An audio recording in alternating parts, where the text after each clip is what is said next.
नमस्कार. आज आपण बघणार आहोत डोनट्स कसं करायचे. चला तर बघूयात. मग आधी मी घेत आहे 120 ml दूध या एका भांड्यामध्ये.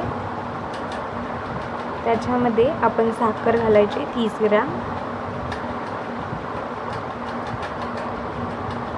तसंच 2 ग्राम मीठ घालायचं आहे. याच्यामध्ये मी इन्स्टंट ईस्ट घालत आहे 4 ग्राम आणि हे सगळं एका ब्लेंडरच्या मदतीने व्यवस्थित असं मिक्स करून घेते. याच्यात 1 अंड फोडून घेतलेलं आहे मी, ते घालते, जे की रूम टेम्परेचरला ठेवलेलं. आणि परत एकदा आपण हे सगळं मिक्सचर जे आहे ते मिक्स करून घ्यायचं आहे.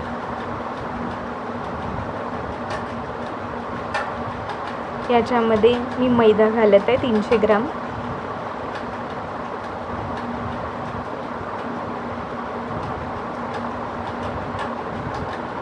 हे सगळं व्यवस्थित असं हलवून घ्यायचं आहे.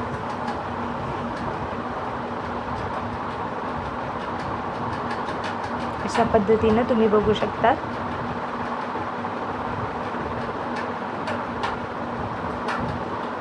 यात 30 ग्राम बटर घालायचं आणि हे व्यवस्थित असं मळून घ्यायचं आहे.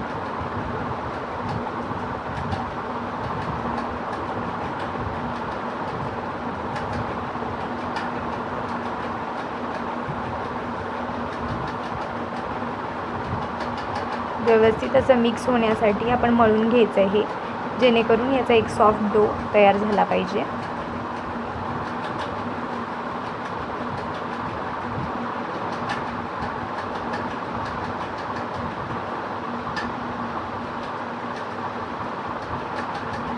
आता या भांड्यामध्ये मी 1 चमचा तेल घालत आहे आणि ते व्यवस्थित असं पसरून घेत आहे भांड्याला. आणि हा पिठाचा गोळा याच्यामध्ये ठेवत आहे. वरून या प्रकारे हा कागद लावून घेत आहे आणि हे 1 ते 2 तास आपण ठेवून द्यायचं आहे. 2 तासानंतर ही कणिक जी होती ती अशा प्रकारे फुगते. आता हे काढून घेऊ आपण.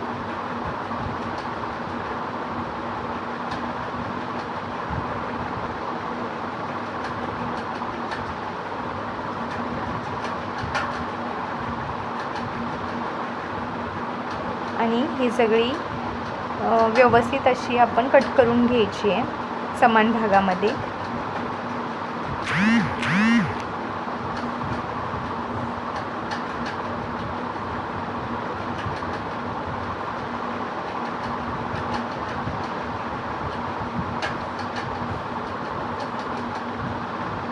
मी सगळे हे गोळे आधी बनवून घेतलेले आहेत.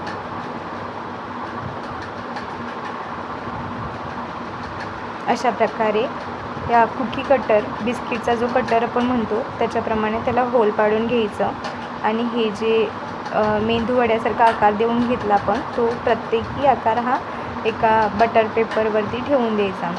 अशा प्रकारे मी सगळ्या यांना असा आकार देत आहे. जर कुकी कटर नसेल तुमच्याकडे तर तुम्ही झाकणाच्या मदतीनं देखील असा आकार देऊ शकता. आणि हे सगळे गोळे मी अशा पद्धतीनं रेडी केलेत. हे 30 मिनटं ठेवून द्यायचे आहेत आणि याच्यावरती एक सुती कपडा झाकून द्यायचा.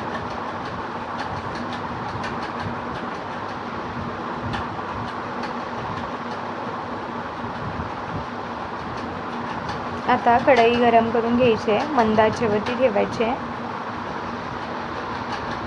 याच्यामध्ये थोडंसं तेल टाकून घेऊ तळण्यापुरतं.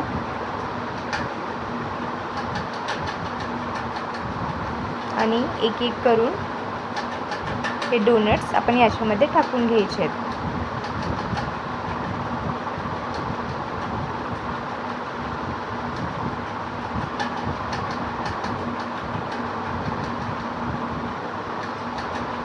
हे तळून घ्यायचे आहेत. जिथपर्यंत असा गोल्डन असा कलर याला येईल तोवर आपण हे व्यवस्थित असं तळून घ्यायचं आहे.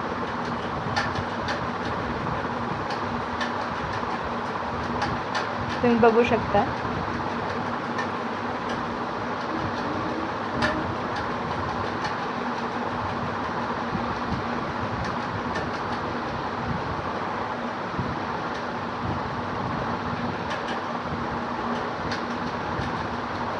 तर या ठिकाणी आपले डोनट्स सगळे तळून झालेले आहेत.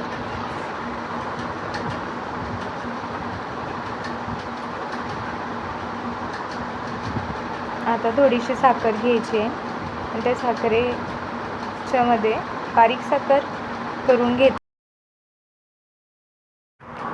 पिठी साखरेमध्ये हे डोनट्स आता घोळून घ्यायची आणि तयार आहेत आपले डोनट्स.